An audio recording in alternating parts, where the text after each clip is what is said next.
Suppose somebody has a good idea. So suppose we're trying to organize something and you have a good idea. Okay, then for that, and we just think, yeah, that's a great idea. Okay, for that moment, you're a leader.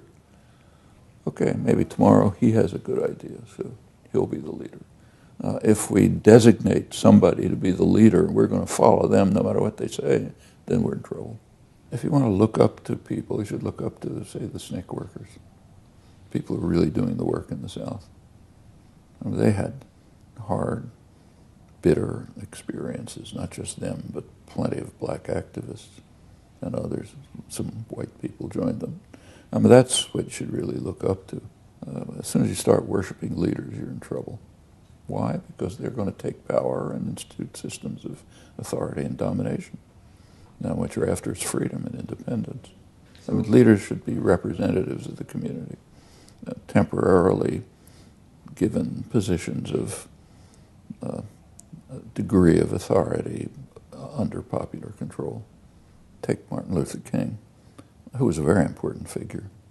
But he was kind of riding a wave of popular activism. If it hadn't been for SNCC workers in the South and freedom riders and black students sitting in at the lunch counters and mass public demonstrations, there would be no Martin Luther King. I mean, there'd be a king, but nobody'd be listening to him. What he did was recognized to be dangerous by power systems. If you take a look at the history of how King is regarded and treated, it's very illuminating. I mean, on Martin Luther King Day, there's lots of elaborate rhetoric, which typically ends in 1963 with, I have a dream. Because that's kind of tolerable to systems of power and domination. Maybe they don't particularly like it, but they can accept it. On the other hand, what about what he did right after that? Poor People's Movement. Poor People's Movement. Organizing going to work to support a sanitation workers' strike. That's not there. In fact, he gave another I Have a Dream speech the night before he was assassinated, but that's not quoted. As for celebrities, I think, there's a lot of glorification there's a kind of a celebrity culture which is magnified by media and so on, so you're supposed to, I just saw, somebody just sent me a copy of a poll in the Reader's Digest of the most trusted people in America. Number one is Tom Hanks. Trusted for what? Because, he played in a movie, But that's a celebrity culture. Actually, I'm in that list somewhere, but it's...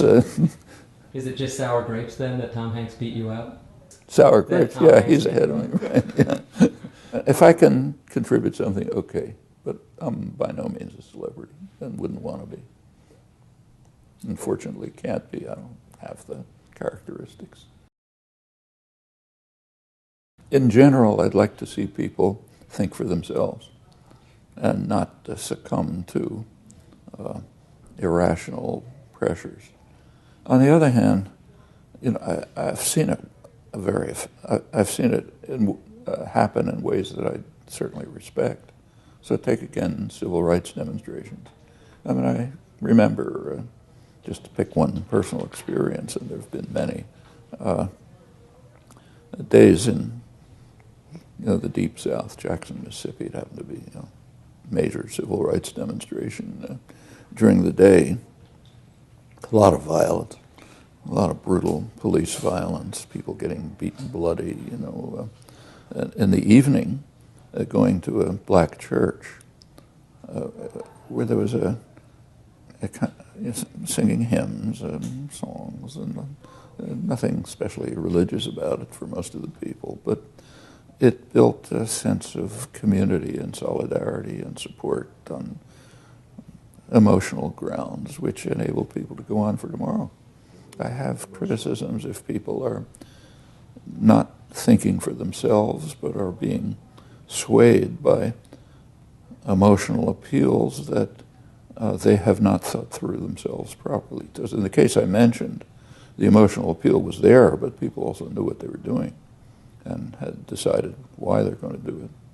And there are a lot of other cases like that. I've seen them in in indigenous communities and working class communities all over